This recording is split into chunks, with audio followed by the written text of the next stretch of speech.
नमस्कार दोस्तों, ocean network में आपका स्वागत है। मैं हूं ओमकार चौधरी। याद करिए, अलास्का के शिखर समिट से पहले किस तरह के बयान दिए जा रहे थे, किस तरह का वातावरण बनाया जा रहा था। खुद डोनाल्ड ट्रंप क्या कह रहे थे? वो कह रहे थे कि अगर मुझे खुश नहीं किया गया या संतुष्ट नहीं किया गया तो हम रूस पर पता नहीं कौन कौन से टैरिफ और कौन कौन से सैंक्शंस लगा देंगे।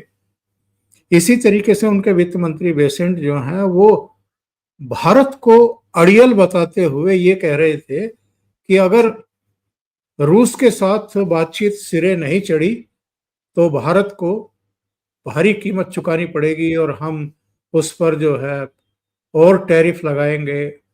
सेकंड सैंक्शंस की बात हो रही थी। अलास्का की बैठक हो गई, पुतिन आए, 3 घंटा बंद कमरों में दरवाजे के पीछे बातचीत हुई, फिर 12 मिनट की प्रेस कॉन्फ्रेंस और टाटा बाय बाय करके मॉस्को लौट गए और उन्होंने कहा कि अगली बैठक मॉस्को में होगी। और उसके बाद से वॉशिंगटन खामोश है। ट्रंप साहब की आत्मा शांत होती हुई दिखाई दे रही है। तो उनसे पहले क्या तेवर थे और उनके चले जाने के बाद जो सूचनाएं आ रही हैं कि इन्होंने जेलेंस्की को फोन किया और कहा कि आपको अपनी भूमि का एक बड़ा हिस्सा छोड़ना पड़ेगा, उसका मोह त्यागना पड़ेगा। यानी आप ये देखिए कि इन महाशक्तियों की जो कुल मिलाकर के राजनीति होती है वो कितनी फरेब से परिपूर्ण होती है। और एक जगह मैं चर्चा सुन रहा था, किसी को आश्चर्य नहीं होना चाहिए जो मैं कहने जा रहा हूं। पहले उसको हथियार दे करके, हथियार खरीदवा करके उसको तबाह किया, रूस के जरिए उसको बर्बाद होने दिया गया और अब उसके पुनर्निर्माण के में भी ये लोग अपनी संभावनाएं तलाश कर रहे होंगे। इनको यूक्रेन से, यूक्रेन की जाती हुई जमीन से, जेलेंस्की से, मुझे लगता है कि यूक्रेन की जनता से कोई लेना देना नहीं है। इनको अपने हथियार बेचने होते हैं और फिर किसी देश को बर्बाद करके उसके पुनर्निर्माण से भी पैसा कमाना होता है। तो मेरे साथ जुड़ रहे हैं आपके सुपरिचित जियोपॉलिटिकल मामलों के महीन जानकार कर्नल अजय रैना साहब। तो उनको जोड़ करके चीजों को समझने की कोशिश करते हैं। चीन के बारे में तो उन्होंने कह दिया कि भाई और उस पर टैरिफ लगाने के बारे में हम कोई जल्दबाजी में फैसला नहीं कर रहे हैं, लेकिन अभी भारत के बारे में पत्ते नहीं खोल रहे हैं। ये सूचना जरूर मिल रही है कि जो दल यहाँ आने वाला था 25 से 30 अगस्त के बीच में वार्ता करने के लिए, वो शायद टल रहा है। अजय जी, बहुत स्वागत है आपका। नमस्कार। नमस्कार ओमकार जी, आपको भी, दर्शकों को भी जी। बहुत धन्यवाद आपका ज्वाइन करने के लिए। अजय जी, ये समझाइए कि बैठक के बाद किसको क्या हासिल हुआ है और जेलेंस्की जो उम्मीद लगाए बैठे थे, हालांकि बहुत ज्यादा उम्मीद वो लगा के बैठे नहीं थे और वो ये भी कह रहे थे कि हमारे बिना यूक्रेन के बारे में अगर कोई बातचीत हो रही है तो उसका कोई मतलब है नहीं। ट्रंप ने कहा था कि ये बातचीत अगर सफल रही तो एक और बातचीत करेंगे जिसमें जेलेंस्की भी होंगे और यूरोप के कुछ नेता भी हो सकते हैं। तो मुझे तो लगता नहीं है कि वो मीटिंग कोई होने जा रही है या कोई उम्मीद भी बची है। जी ओमकार जी, थोड़ा सा पीछे चलते हैं। पीछे इसलिए चलते हैं कि ये मीटिंग हुई क्यों, इसको समझते हैं। क्योंकि हमें पहले ही पता था कुछ नहीं होने वाला। सबने, आपने भी कहा, मैंने भी कहा, अलग अलग प्लेटफॉर्म पे बड़े बड़े लोगों ने कहा कि इस मीटिंग से कुछ आउटकम नहीं होने वाली। नेचुरली आप जेलेंस्की को बाहर रखते हो, वो तो है बेवकूफ़, बट फैक्ट ये है कि जब तक यूक्रेन का रिप्रेजेंटेशन नहीं है तो दो बड़े देश जितना मर्जी ड्रामा कर लें, क्योंकि ये करते आए हैं। आपने शुरुआत में कमेंट में कुछ सही कहा कि इनकी जो राजनीति होती है सुपर पावर की, वो किसी एथिक्स उथिक्स को फॉलो नहीं करती। बट प्रॉब्लम यह है कि जेलेंस्की अकेला नहीं है, उसके पीछे नेटो है और खास करके यूके बहुत क्लोजली जुड़ा हुआ है। यूके का अपना एजेंडा है। अगर जेलेंस्की एक फटे हाल अलग से देश होता जिसको अमेरिका लड़वाता और बाद में ये हो भी जाता। तो आप देखिए, हमने कितनी बार सुना कि प्रेसिडेंट ट्रंप की पुतिन के साथ 2 घंटे की बातचीत हुई फ़ोन पे, 2.5 घंटे की बात हुई फ़ोन पे। तो जब 2-2 ढाई-ढाई घंटे आप फ़ोन में बात कर सकते हो, वीडियो कॉन्फ्रेंस कर सकते हो, तो ये 3 घंटे का ड्रामा करने का क्या ज़रूरत था? है ना? और जबकि पता कि होना कुछ नहीं। जब हमें हमें यहाँ बैठ के पता था कुछ नहीं होने वाला, तो उनको भी पता था। तो मैं इसको कैसे देखता हूँ कि पुतिन एक बहुत टफ नेगोशिएटर है। पुतिन को इन्होंने वॉर क्रिमिनल डिक्लेयर किया हुआ था कि जिस देश में बाहर जाएंगे पकड़ लो, इंटरपोल का नोटिस दे दो। ये जो किया गया, पुतिन की जो एक, मैं ये तो नहीं कह सकता शर्त है, लेकिन पुतिन जैसे वो केजीबी ऑपरेटर है, वो आपको पता है, वो उनकी चाल डाल वो अलग ही चीज़ है। बिल्कुल। हाँ, तो उसको एक लेजिटिमेसी दे दी कि हाँ ये प्रेसिडेंट ऑफ रशिया है, प्रेसिडेंट ऑफ यूएस के टेबल पे बैठ सकता है। तो वो जो क्रिमिनल श्रिमिनल वाली सारी कहानी होगी खत्म। आई थिंक ये एक एक वो था। और दूसरा ये ट्रंप का मैसेज था नेटो को और हमारे यूरोपियन यूनियन को और जेलेंस्की को कि भाई ऐसा है कि अब हम बैठ के मिलने लगे, तुम आ जाओ, नहीं आओगे तो हम कुछ भी फैसला कर देंगे। हालांकि उसको ये एक काइंड ऑफ जिसको कहते हैं ना सिग्नलिंग है। तो ऐसी मीटिंग जिसका कोई पर्पस नहीं होना था, उसके पीछे मुझे ये 2 पर्पस नजर आते हैं। पुतिन को उस कीचड़ से बाहर, जिस कीचड़ में खुद ही डाला इन्होंने उनको, वॉर क्रिमिनल घोषित किया, वो तो खत्म हो गया अब। और दूसरा ये, और तीसरे मजे की बात है कि B-2 बॉम्बर और B-52 बॉम्बर्स, जो भी बॉम्बर्स उसके स्टेल्थ बॉम्बर है, तो रशिया बगल में उनकी रडार भी चेक कर रहा होगा कि पकड़ेगा कि नहीं। मेरे को पता है रशिया ने पकड़ लिए होंगे इनके स्टेल्थ बॉम्बर। तो ये इसका पर्पस था। बाकी रही बात आगे की, जो आपने कहा थर्ड मीटिंग, देखिए जो उसने फॉक्स में इंटरव्यू दिया, फॉक्स न्यूज़ पे, उसी रूम से जहाँ पे उसका पुतिन के साथ मीटिंग हुई इमीडिएटली देयर आफ्टर। हमने भी बड़े अमेरिकन चैनल्स देखे हैं, इंटरव्यू भी देखे हैं, और फॉक्स न्यूज़ के पहले भी अच्छे इंटरव्यू देखे हैं। यहाँ तो वो ऐसे चापलूसी करने में लगा हुआ था जो होस्ट था ट्रंप की, वो ट्रंप को ऐसे फूंक भर रहा था वो।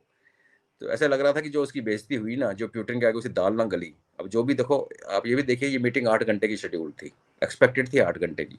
इस मीटिंग के बीच में एक डिप्लोमेटिक लंच होना था, 3 घंटे में सिमट गई, कोई लंच वंच नहीं हुआ और निकल लिए अपने अपने रास्ते। तो वो सही उसकी है। एक जो कहते हैं ना ईगो हर्ट हुई थी, उसको मसाज करने के लिए इंटरव्यू किया गया। और जब उससे पूछा गया कि नेक्स्ट क्या, तो उसने कहा हाँ, पहले उसने पहले पार्ट में इंटरव्यू में ये बोला कि हाँ इन दोनों की मीटिंग होगी, जेलेंस्की और पुतिन की, मैं भी देखूंगा, मेरे को भी ऐसे गोलमोल कर दिया। बट लास्ट में इंटरव्यू खत्म करते करते उसने जब बोला, तो उसने कहा हाँ हाँ, एंकर कहता है कि उन दोनों पे हम विश्वास नहीं कर सकते। जेलेंस्की और पुतिन इकट्ठे बैठे कमरे में, तो दुनिया उन पे विश्वास नहीं कर सकती। तो फिर ये कहता हाँ हाँ, मैं, ये दोनों चाहते हैं कि मेरे को वहाँ पे उस मीटिंग में बैठूं। अब ये स्टेटमेंट दे रहा है जब इसकी जेलेंस्की से बात नहीं हुई। जेलेंस्की की बात इसकी तब हुई जब इसके बाद ये बैठा जहाज में और वहां से इसने फोन किया है। तो ये सट्टेबाज किस्म का इंसान है, और इसने अपनी अच्छी एक अपने को अपना लेवल नीचे करके पुतिन का लेवल ऊपर करके पुतिन के हाथों में खेल गया। और जैसे आपने अभी इसके पहले हम ऑफलाइन बात कर रहे थे कि अगर 12 मिनट में से 8.5 मिनट तो पुतिन साहब ही बोल गए, तो आपको बाद में थैंक यू और उसको व्लादिमीर बोल के फर्स्ट नेम लेके आप बड़े खुश हो रहे हो। तो ये भी जाहिर है, क्योंकि जब बोला गया कि इसको हिस्ट्री का लेसन पढ़ाया है पुतिन ने अंदर, लगता है 3.5 घंटे में 1 घंटे की इसको हिस्ट्री पढ़ाई गई कि यूक्रेन क्या है, रशिया क्या है, कैसे बना, कैसे हो। तो ये जो हमें दिखाने की इन्होंने कोशिश की, और दुनिया ने मानने से पहले मना किया था इस मीटिंग से कुछ नहीं होने वाला। तो ये जो उनके बिल्कुल। दूसरे एजेंडा थे ना, वो उन्होंने अपने किए कि चलो उसको वॉर क्रिमिनल से खत्म कर दो और एक संदेश दे दो आप यूरोपियन यूनियन को। क्योंकि इसने कहा कि इस इंटरव्यू में कि नेटो अब 5%, पहले 2% खर्चा कर रहा था, 5% खर्चा कर रहा है यूक्रेन में। तो एक उनकी भी आपस में खटपट तो पता चल ही रही है। तो अभी इसने यूके से जब बात करेगा, अभी अभी तो बड़ा कुछ होने वाला, बड़ा इंटरेस्टिंग चलेगा आगे जी। जो आप संकेत दे रहे हैं कि बहुत कुछ होने वाला है, थोड़ा सा उसका खुलासा करिए रैना साहब। देखिए, मैंने जैसे कहा यूक्रेन को नेटो सपोर्ट कर रहा है, नेटो के अंदर एक डिवीजन क्लियर है। अमेरिका ने जब इनको कहा, पहले नेटो वाले मस्त थे, गैस खरीद रहे थे रशिया से ही, पेट्रोलियम प्रोडक्ट भी खरीद रहे थे, डायमंड भी खरीद रहे थे, यूरेनियम भी खरीद, सब कुछ चल रहा था नॉर्मल। और वैसे कहने को लड़ाई लड़ रही थी, लड़ाई लड़ रहा था यूएसए। 2% नेटो का कंट्रीब्यूशन, बाकी सारा यूएसए का। इसने आके उनको 2% से बोला 5% पे आ जाओ। अब यूरोप में कोई भी देश ऐसा नहीं है जिसकी इकोनॉमी इतना अच्छा कर रही है कि आप सीधा अपने खर्चे को डबल कर दीजिए। और इसने जो बीच में रेयर अर्थ पे, जिसपे यूरोप खास करके यूके आंखें लगा के बैठा था कि मैं यूक्रेन के, जैसे आपने कहा ना, रीबिल्डिंग प्रोसेस में ये तो उनका बड़ा सिंपल फंडा है। अमेरिकन जाके दुनिया देश को तबाह करते हैं, फिर अमेरिकन कॉन्ट्रैक्टर्स वहाँ पे जाके ठेका लेते हैं, फिर जो पैसा उसमें लगता है, उसमें जो इनकम होती है वो टैक्स फ्री हो जाती है अमेरिका में। तो ब्लैक को वाइट करने का बहुत अच्छा इनका साधन है। लेकिन उस रीबिल्डिंग प्रोसेस में यूके का बड़ा आंखें गड़ी हुई थी कि मैं रेयर अर्थ खींचूंगा इसका, यूक्रेन का। उसके ऊपर अमेरिका ने नजर रख दी। और अभी भी जो रशिया के पास टेरिटरी है उसके ऊपर एज इट इज उसके अंडर काफी रेयर अर्थ का उसमें भी मटेरियल है, as per some reports, I am not sure. तो यूके अपनी गेम खेलेगा। ईयू ओवरऑल जो उसका इनका ट्रेड डील तो हुआ है, पर वो खुश तो नहीं है ना अमेरिका के साथ, वो अपना एक तंत्र खेलेंगे। और रही बात जेलेंस्की की, अगर कोई ये बोले कि जो ये कह रहा है कि आप इलाका दे देंगे, 1/5 से ज्यादा इलाका इस टाइम रशिया के पास है। जब ये मीटिंग के लिए जा रहा था ये कह रहा था लैंड स्वैप करेंगे। इसको पता नहीं बेवकूफ को उसने बता दिया कि रशिया की इतनी जमीन यूक्रेन के पास है जितनी यूक्रेन की जमीन रशिया के पास है। स्वैप तो तभी होता है ना कि मैंने आपकी जमीन पकड़ ली, आपने मेरी पकड़ ली, फिर हम बोलते हैं यार तो इधर छोड़ दे, छोड़ वापस कर दे। रशिया ने उस यूक्रेन की 1/5 पकड़ रखी है, 20% से ज्यादा जमीन। और यूक्रेन के पास रशिया का कुछ भी नहीं पकड़ा हुआ, उनके पास जमीन। तो ये कौन सी स्वैप कर रहा था? इसको तो आई थिंक खबर ही गलत थी। तो इसके आगे मैं ये कह रहा हूँ कि ये जो कहने की कोशिश कर रहा है, इसने एक नया छोड़ा एक उसमें कि हम अब सीज फायर नहीं चाहते, हम एक लास्टिंग पीस चाहते हैं। क्योंकि पीस जो है वो नोबेल प्राइज के साथ जुड़ता है, सीज फायर का कोई कॉम्बिनेशन है नहीं। तो ये जो लास्टिंग पीस कैसे आएगा? पुतिन ने अपनी कॉन्फ्रेंस में क्लियरली बोल दिया, प्रेस कॉन्फ्रेंस में, कि जो फंडामेंटल पॉइंट्स हैं वो उस पर हम पीछे नहीं हटने वाले। फंडामेंटल पॉइंट्स उसके दो हैं कि यूक्रेन जो है वो जो रशियन ये जो इलाका इसने ले लिया वापस छोड़ेगा नहीं, और यूक्रेन में नेटो ना आए। तो आपको लगता है कि ये जो खिचड़ी जो पकी हुई है यहाँ पे, जिसमें अमेरिका का अपना इंटरेस्ट, रशिया का अपना इंटरेस्ट, यूक्रेन तो चलो छोड़ दीजिए, यूरोप का अपना इंटरेस्ट, यूके का खास करके अपना इंटरेस्ट, तो ये सॉल्व होने वाला तो है नहीं। तो इसका आप फ्यूचर क्या प्रेडिक्ट कर सकते हैं? अगर जेलेंस्की ने अपनी जगह छोड़ने के लिए बोला तो उसको कोई अपना अंदर ही गोली मार देगा। अगर जेलेंस्की अड़ा रहा तो पता चला अमेरिकन ने मरवा दिया। तो इसलिए मैं कह रहा हूँ यहाँ बड़ा कुछ होने वाला है, यहाँ बलियां चढ़ने वाली हैं। क्योंकि अगर ये अड़ गया इस बात पे कि मैंने इसको पीस करवा के ही नोबेल प्राइज लेना, तो ये जेलेंस्की को उड़ाने में कुछ ज़्यादा टाइम नहीं लगेगा। दूसरा तरीका देखने का ये है कि हो सकता है कि यहाँ पे कुछ ना दाल गले तो फिर एक वेस्ट एशिया में आग चिंगारी फिर बढ़ जाए, बिकॉज इसका काम यही है। अभी इंटरव्यू में इसने कहा मैंने 7 जगह रुकवा दी, और इंटरव्यू में उसने पूछा उसको कि आपने भारत पाकिस्तान की कैसे रुकवाई? तो वो एक उसने पहले उसको निकलने की कोशिश की, फिर बोलता है जब हम ट्रेड करते हैं ना तो हम दोनों देशों को बोलते हैं भाई हम ट्रेड तुम्हारा बंद कर देंगे, तो सुधर जाते हैं। फिर एकदम से वो रवांडा पे चला गया भारत पाकिस्तान को छोड़ के रवांडा और कॉन्गो की बातें करने लगा 31 साल की। तो एक कंफ्यूजन भी है, एक लैक ऑफ सिंसियरिटी भी है जो भी एफर्ट कर रहा है, और जो पोजीशन पुतिन की है और जेलेंस्की की है वो आपस में कंपैटिबल नहीं, उसमें कंप्रोमाइज होता हुआ नजर नहीं आ रहा। और जब यूके जैसे लोग पीछे खड़े हैं, यूयू वाले उंगली मारने में खड़े हैं, तो फिर लगता है कि 2 ऑप्शन है, 2 तरीके हैं इसके ओंकार जी। एक वर्स्ट केस सिनेरियो ये हो सकता है कि कुछ ना हो, और अगर यूके ने इसको भड़काना बंद ना किया तो जो पुतिन ने कसम खाई है कि मैं यूरोप को नहीं घुसूंगा, और यूरोप कह रहा है कि पुतिन हमें मारने आ रहा है, तो कहीं बात सच ना हो जाए। क्योंकि वो जो पॉकेट है एक यूरोप में, उसको अगर उसमें भी ना कुछ करने की कोशिश की तो फिर पुतिन विल गो एनीवेयर, और it can lead to anything. और बेस्ट केस सिनेरियो ये होगा कि जो रशिया के पास है जगह रहे, नेटो पीछे हट जाए, उसके लिए इनको, मुझे लगता है जेलेंस्की को यहाँ से गायब करना। इतनी पॉसिबिलिटीज़ हैं कि पीस दिखता नहीं, अगर पीस होगा तो किसी की बलि चढ़ेगी, जो फिर अगर अच्छा नहीं होगा। तो इसलिए मैंने कहा था कि बड़ा कुछ हो सकता है, कहना मुश्किल है आगे जी। जो खबरें आ रही हैं अजय जी, वो ये हैं कि डोनाल्ड ट्रंप की जेलेंस्की से बातचीत हुई है, और जेलेंस्की को उन्होंने कहा है कि आपको कुछ त्याग करना पड़ेगा, कुछ जगह छोड़नी पड़ेगी। तो मैं ये देख रहा था कि जो त्याग करने की बात हो रही है और जगह छोड़ने की बात हो रही है, क्रीमिया ऑलरेडी रसिया के पास है 2014 से। डोनेस्क और लुहांस्क, इनके तीनों के एरिया अगर हम देखें तो ये करीब करीब 16,000 वर्ग मील है। एक बहुत बड़ा हिस्सा है। तो सवाल ये है कि अगर ये पूरे हिस्से, और इसके बिना पुतिन मानेंगे भी नहीं, इन दो एरिया के बिना तो वो मानेंगे भी नहीं। खैरसान है और एक कोई दूसरा इलाका है, उसको वो छोड़ सकते हैं, वहां से उन्होंने संकेत दिए हैं कि मैं अपनी सेना से कहूंगा कि वहां से वो निकल जाए। लेकिन उस स्थिति में जब जेलेंस्की तैयार हों युद्ध विराम के लिए, तो कितना पेचीदा है ये पूरा मामला। ओमकार जी, अगर नॉर्मल लड़ाई चल रही होती, दो बराबर की फौजें, आप हमारे इलाके में घुस जाते, हम आपके इलाके में घुस जाते, तो वो होता है, फिर ऐसे ही होता है, गिव एंड टेक होता है। प्रॉब्लम यहाँ ये है कि रशिया का अपर हैंड है इस टाइम। आप देखिए, यूक्रेन की जो ऑर्गेनिक फाइटिंग मैन पावर है वो खत्म हो चुकी है। जो थोड़ा बहुत रेसिस्टेंस जो रशियन आर्मी को कहीं कहीं भी दिख रहा है, अगर आप वॉर मैप देखेंगे नेट पे जो लाइव आता है, वो पॉकेट्स हैं जहाँ पे 60 साल के ऊपर के बुजुर्ग और 16-18 साल के बच्चे मिलके लड़ रहे हैं। तो नेचुरली फिर बच्चे होते हैं और साथ में बुजुर्गों का तजुर्बा होता है, बच्चों का जोश होता है, तो आप कई चीज़ें सुसाइडल होके अड़ जाते हो दुश्मन के आगे। प्रैक्टिकली इनकी पूरी जनरेशन, 2 जनरेशन साफ हो रखी हैं। आप रशिया को कोई ऑब्लिगेशन नहीं है कि वो रुके, वो विक्ट्री पाथ पे चल रहा है। लेकिन पुतिन एक मैच्योर लीडर है और हम सबको पता है कि अगर वो एक लाइन क्रॉस करेगा तो फिर तो एक वर्ल्ड वॉर वाली सिनेरियो यहाँ बन जाएगा। तो वो उसका जो मेन एम क्या है कि यूक्रेन को लैंड लॉक करना है, उसकी पोर्ट उससे ख़त्म कर लेनी है ताकि यूक्रेन इसके ऊपर डिपेंडेंट हो जाए। और जो बचा हुआ यूक्रेन है, जैसे आपने कहा, उस कुछ इलाका छोड़ के भी जो नॉर्थ की तरफ है, तो वो उसको छोड़ के यूक्रेन को लैंड लॉक करके उसको एक बफर जोन कर दे विद द कमिटमेंट कि नेटो यहाँ नहीं आएगा। तो ऐसे हालत में अगर आप जेलेंस्की के एंगल से देखते हो, जिसने पूरा देश मरवा दिया, खाली करवा दिया, उसका क्या इज्जत कह लीजिए या उसकी औकात बचती है कि वो प्रेसिडेंट बना रहे? और जो लोगों का गुस्सा, जिन्होंने अपने बच्चे खोए हैं, हस्बैंड खोए हैं, भाई खोए हैं, बेटे खोए हैं, क्या उसको जीने देंगे अगर वो ये कुछ करे?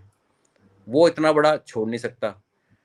सिमिलरली पुतिन इतना अपने एस्टिमेट करता है 1 मिलियन रशियन मारे गए, मैं तो उसमें विश्वास नहीं करता। चलो लाख ही मारे हों, मर गए हों, इतनी कुर्बानियों के बाद आपने इलाका लिया, आपने अपना नेशनल सिक्योरिटी के लिए किया, तो क्या आप पीछे हटोगे? ये भी नहीं हो सकता। तभी मैं कह रहा हूँ कि जेलेंस्की का हिलना निकलना यहाँ से शायद एक कंपल्शन बन जाएगी। अच्छी किस्मत होगी तो किसी आइलैंड पे ऐश करेगा, उसने पैसे बहुत कमा लिए हैं, उसकी वाइफ भी बड़ी अच्छी शॉपिंग कर करके तैयार है, और अगर उसकी किस्मत दिन माड़े हैं तो फिर उड़ा दिया जाएगा। तो कहीं ना किसी, वही मैं जब बली कह रहा हूँ या कुछ कह रहा हूँ, वैसे वाला सीन मेरे को नजर आता है। एक पीसफुल सेटलमेंट, अदरवाइज दो, एक विजेता है और दूसरी तरफ एक अड़ियल बंदा है जिसके पास दाने तो नहीं है लेकिन वो लड़ने के लिए तैयार है, और फिर पीछे से उसको बैक मिल रही है यूरोपियन यूनियन की, अमेरिका से कम। तो एक थोड़ा सा पेचीदा इस सेंस में है। थोड़ी बराबरी की लड़ाई होती, 1 to 1 होती तो ये तो होता ही है, लेकिन यहाँ फोर्सेस बहुत सारे हैं, इंटरेस्ट बहुत सारे क्लैश कर रहे हैं, तो अभी देखना पड़ेगा क्या होगा इसका। जी अजय जी, एक अहम सवाल, जब पुतिन पहुंचने वाले थे अलास्का, तो कई तरह की धमकियां ट्रंप की तरफ से भी, इनके वित्त मंत्री की तरफ से भी, भारत को भी और रसिया को भी, पुतिन को भी, और कई दूसरे तरीके के संकेत दिए जा रहे थे। जब वो होकर के वापस चले गए तो इनके सुर अचानक बदल चुके हैं, ठंडे पड़ चुके हैं ये। और एक पत्रकार ने पूछ लिया चाइना के बारे में, तो उन्होंने कहा कि अभी टैरिफ की जरूरत नहीं है, कुछ हफ्ते बाद देखेंगे क्या है क्या नहीं है। उनके दिमाग में क्या है, कुछ हफ्ते बाद भी क्या कर लेंगे वो। अब एक मैसेज तो यही गया है ना, जब आप 90 दिन और चाइना को दे रहे हैं, कि आपने एक तरीके से चाइना के सामने तो घुटने टेक दिए हैं।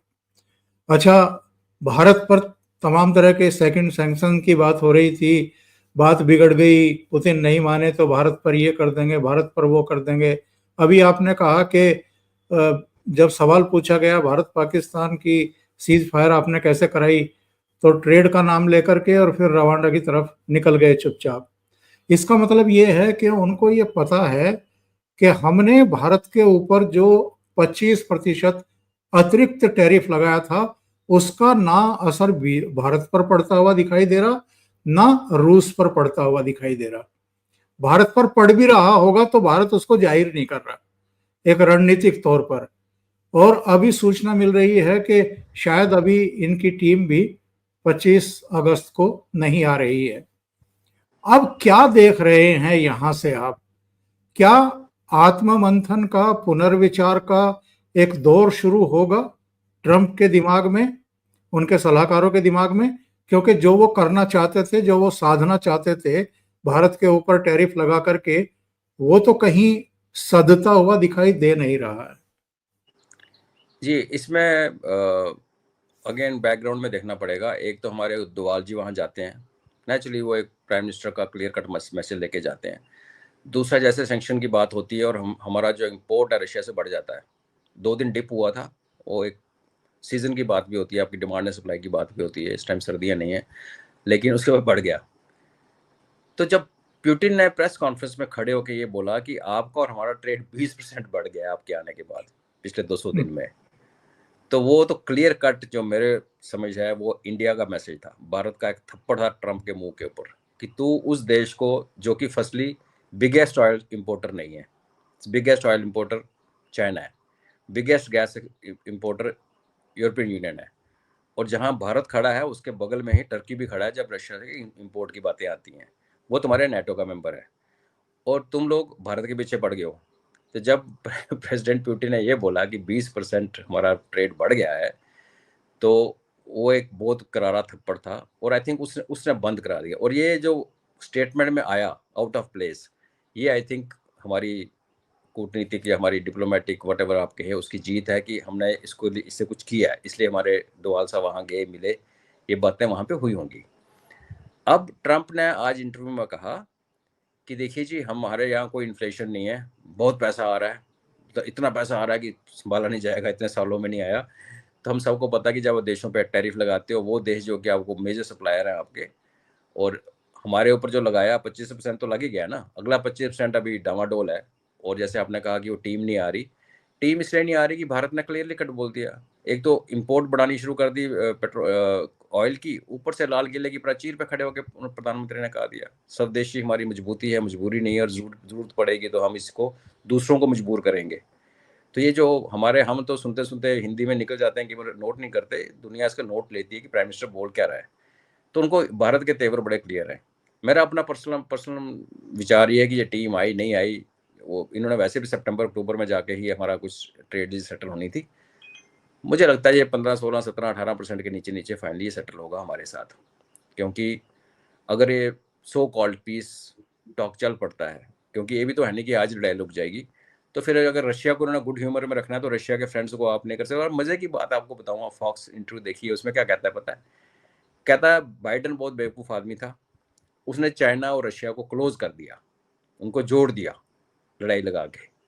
ये नहीं बोला कि मैं उससे भी बड़ा बेवकूफ हूँ जिसने भारत, चाइना और रशिया को आपस में हाँ, इन दोनों के साथ भारत को भी जोड़ दिया। जोड़ दिया। मैं तो और उसके एक कदम आगे हूँ बेवकूफ़ी में, वो उसने बोला नहीं। तो मुझे लगता है अब ये है कि रशिया से जो भी डील होगी ना, रशिया ने हमेशा प्रूव किया है कि वो हमारा एक मित्र है। और ये 20% का, मैं अब मान के चलिए, आपने भी बड़ी जॉइंट कॉन्फ्रेंस देखी है लाइफ में, क्यों किस इस बात की बात की जाए, जबकि एक डिबेट हो रहा है इंटरनेशनल सर्कल्स में। इंडिया में इंडिया ऑलरेडी कह रहा है भाई हम थोड़ी ले रहे हैं, बाकी भी तो ले रहे हैं, बाकियों को देखो। उस माहौल में वैसे तो ठीक है बात करना कि हमारा ट्रेड बढ़ गया, वो ठीक है, लेकिन जब ये माहौल हो और अगर आप दोस्ती बढ़ा रहे हो तो आप दोस्त को शील्ड करते हो। तो बिल्कुल। रशिया ने अमेरिका को ये बात नहीं कहनी चाहिए थी। क्लियरली रशिया ने इंडिया के इंटरेस्ट को, उसके पॉइंट ऑफ व्यू को अमेरिका के इंटरेस्ट से ऊपर रख के बात की है। तो ये क्लियर मैसेज गया अमेरिका को कि अब तू रशिया से डील ये मत करके सोचना कि तू रशिया से डील कर लेगा और भारत को और चाइना को तंग करेगा। तो अब इनको जो मजबूरी इनकी बनी ना, जो हम कह रहे थे RIC, ये अब RIC बन गया है। अब जब भी ये रशिया से डील करेगा, इसको हमारे इंटरेस्ट का भी ध्यान रखना पड़ेगा, चाइना के इंटरेस्ट का भी ध्यान रखा। इस यही कारण है कि चाइना वाली जो सैंक्शन वैंक्शन टैरिफ है सारा पोस्टपोन हो गया। और मुझे लग रहा है हमारा भी, क्योंकि वो नहीं हो रही, 27 अगस्त को होना था, बीच में कोई अनाउंसमेंट हो जाएगी, ओके हम देखेंगे, करेंगे, सितंबर में करेंगे, और कहीं बैकडोर जो पाँच हमारे मीटिंग्स हो चुकी हैं, 5 राउंड्स हो चुके हैं, 6th होना था ना, जो भी नहीं हो रहा। तो आई थिंक फिर थोड़ा पैसिफाई करके मोदी साहब को ये कि 17-18% पे जाके हमारी टैरिफ का डील रुकेगी, अनलेस अनटिल ये फ्लेयर अप कर जाता है यूक्रेन में, जिसकी पॉसिबिलिटी मुझे लगती नहीं। उसको रोकने के लिए ज़ेलेंस्की को हटा देंगे, जो भी करेंगे। जी। जो चौंचले दिखाए थे ट्रंप साहब ने, एक B-2 बॉम्बर उड़ा दिया, और जब उतर रहे थे लैंड करने के बाद पुतिन, तो चार चार जो है फाइटर खड़े हुए थे। ये सब, ये ये ऐसा नहीं लगता आपको कि टुच्चापन शो करता है? आप किसको दिखा रहे हो? और पुतिन पर इसका क्या फर्क पड़ेगा? दूसरा इसी से जुड़ा हुआ सवाल है कि अलास्का की इस मीटिंग के बाद जीरो कौन हुआ और हीरो की तरह कौन आया और गया, ये सारी दुनिया ने देखा है। सब ने देखा है। मतलब ट्रम्प अमेरिका की वो हालत कर रहा है डिफरेंट लेवल्स पे, जितनी बुरी हालत कभी हुई नहीं थी। पहले भी देशों में खुंदकें होती थी, पहले भी देशों में टसल चलती थी, रूम के अंदर लड़ते थे, बिगड़ते थे, बाहर आके पता नहीं चलता था, फिर 20 साल बाद कोई किताब लिखता था ऐसे हुआ ऐसे हुआ। लेकिन इसने सब कुछ ही, और हमें एचएस का धन्यवाद बोलना चाहिए। इसने RIC बनवा दिया, इसने हमें बता दिया कि भाई मैं कभी भी धोखा दे सकता हूँ। आज कहता है कि मैंने 6 लड़ाइयाँ बंद करा दी, मैंने ISIS को 4 हफ्ते में हरा दिया। ये नहीं बता रहा कि सीरिया में जो ISIS वाला बिठा रखा है HTS के नाम से, जिसको टाई पहना के तुम हाथ मिला रहे हो, ये नहीं बता रहा कि मैं आसिम मुनीर के साथ जफ्फी डाल रहा हूँ क्रिप्टो के चक्कर में, जो कि उग्रवाद का गढ़ है, टेररिज्म का गढ़ है दुनिया का। तो ये झूठ बोलना, अपनी बातों से मुकर जाना, और जैसे आपने कहा कि मीटिंग से पहले कि अगर रशिया नहीं मानेगा तो मैं ये करूंगा, वो तो रशिया नहीं माना ना। रशिया नहीं माना, रशिया तो क्लियरली बोल गया कि जो फंडामेंटल्स पे हम अड़े हुए हैं, फंडामेंटल इश्यूज एड्रेस करने में, तो क्या कर लिया, उसको मीटिंग को सक्सेस बोल दिया। बाकी ये छिछोरापन जो है ना, यही कहते हैं एक सिविलाइजेशन में और एक टुच्चे से देश में, ये छिछोरापन वाली मतलब बड़ा ही चीप। मुझे हैरानी होती है इसके एडवाइजर कौन है, कौन इसको बोलता है कि जा, शायद इसका स्टाइल है, क्योंकि जो एप्स्टेन फाइल में और वुमनाइजिंग में और बच्चों के साथ गलत काम करने में शामिल हुआ वो बंदा ना, उसको ये वाले ग्लैमर लाइट, बड़ी चमकती हुई लाइटें वही नजर आती हैं। नॉर्मल मैच्योर डेमोक्रेसीज में, mature countries, not only democracy, कोई भी सिविलाइजेशन होगी ऐसा नहीं करता। मैं तो चाइना के प्रेसिडेंट को आप देखो और हमारे भारत के प्राइम मिनिस्टर साहब को देखो, कितना कुछ हुआ हमारे बीच में, कोई लूज टॉक नहीं हुई। रशिया ने भी अमेरिका के बदले में, कोई उनका फॉरेन मिनिस्टर बोलता है, बिकॉज कुछ किसी को तो बोलना ही है, जब कोई बहुत ही बकवास कर रहा था किसी को तो बोलना ही पड़ेगा। प्यूटिन वहां भी कुछ नहीं कहते। तो ये छिछोरापन है, ये दिखाता ना ये 2 साल की सिविलाइजेशन, जब आपने अंदर घुस के जबरदस्ती लोगों को मार के एक ब्रिटेन से उठ के और आपने कब्जा कर लिया।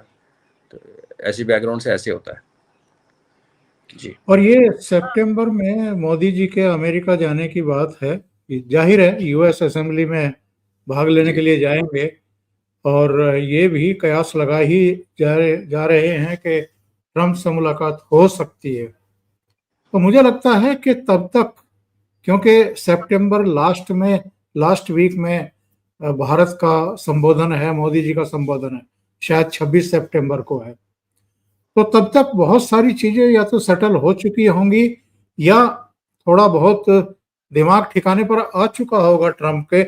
और जब इन दोनों की मुलाकात होगी तो मुझे लगता है कि उससे कुछ ना कुछ सकारात्मक ही निकलेगा। हम उम्मीद कर सकते हैं। आप देखिए जेलेंस्की की इसने इंसल्ट की टीवी पे, कैमरे पे, लाइव, फरवरी में। उसके बाद जब ये पोप के देहांत हुआ तो दोनों मिले और वहाँ की 15 मिनट की बड़ी अच्छी मीटिंग हुई। और आज ये है कि वहाँ से टेक ऑफ करते जहाज में जेलेंस्की से बात कर रहा है, और जेलेंस्की उसको हाँ ना नहीं बोल रहा, बोलता हाँ मिलता हूँ, मंडे को आता हूँ। उसको बोल रहा तो जगह छोड़ दे, कहता है मंडे को मिलते हैं। तो बस वही मैं कह रहा हूँ, नेचुरल प्रोग्रेशन और डिप्लोमेटिक रिलेशन ऐसे ही होता है, कभी उतार होता है, कभी चढ़ाव होता है, लेकिन काफ़ी सारी चीज़ें पर्दे में हो जाती हैं और बाहर पता नहीं चलता। सितंबर के बीच में इनका जो 1 महीने में एक्सपेक्टेड इनकी प्यूटिन और इसकी ट्रंप और जेलेंस्की की, अगर जेलेंस्की मंडे को मान गया तो 1 महीने के अंदर, मतलब अगस्त और मिड सितंबर तक एक मीटिंग का अंदेशा है। अगर ऐसा हो गया और वो मीटिंग अगर कंस्ट्रक्टिव निकली, जिसके ऊपर डाउट्स हमेशा ही हैं, हमें तो जेलेंस्की पे डाउट है मंडे वाला, बाकी छोड़िए आप, तो वो फिर ऑफ कोर्स मुझे नहीं लगता कि हमारे बीच में ज़्यादा रिपल्स हो जाएंगे, वो हो जाएगा क्लियर। लेकिन इसमें अगर बीच में हमारा पाकिस्तान के साथ ये ऑपरेशन सिंदूर जो चल पड़ा, तो ऐसा भी हो सकता है कि मोदी साहब फिर जाए ना, जहाँ फिर ऐसा होगी, जहाँ ऐसा भी हो सकता है कि पाकिस्तान को खुड्डे लाइन लगा के इनके पंजाब को ख़त्म करके फिर मोदी साहब सीना चौड़ी करके जाएंगे, ऐसी की तैसी आप कर लो बात। तो उस टाइम हमारा कद वैसे बहुत बढ़ गया होगा, तो कुछ भी हो सकता है। थोड़ा बड़ा अनप्रेडिक्टेबल टाइम है ओमकार जी, अगले 2 महीने में जियो पॉलिटिक्स एनालिसिस में फूक के कदम रखने की ज़रूरत है, कुछ पता नहीं कब क्या हो जाए, बड़ा एक स्लिपरी सा टाइम है, तो लेट्स सी। पर जो आप कह रहे हैं वो बहुत पॉसिबल है, कुछ भी कहीं सेटल होता है तो हमारे साथ तो इसकी खुंदक डायरेक्ट कुछ नहीं है ना। और इसने एक बात आप देखिए, मोदी साहब को इसने कुछ बोला नहीं आज तक, वो भारत को बोलता सही रहता है। है, ये मोदी साहब को पर्सनली उसने नहीं बोला, तो लेट्स होप शांति तो अच्छी होती है ना जी, ठीक ही हो जाए तो सबके लिए अच्छा है जी। बिल्कुल। अजय जी, बहुत बहुत धन्यवाद जुड़ने के लिए, इतना समय निकालने के लिए और बहुत ही महत्वपूर्ण मुद्दों पर चर्चा करने के लिए। धन्यवाद। Thank you so much. नमस्कार। जय हिंद। जय हिंद। जय हिंद। जय भारत।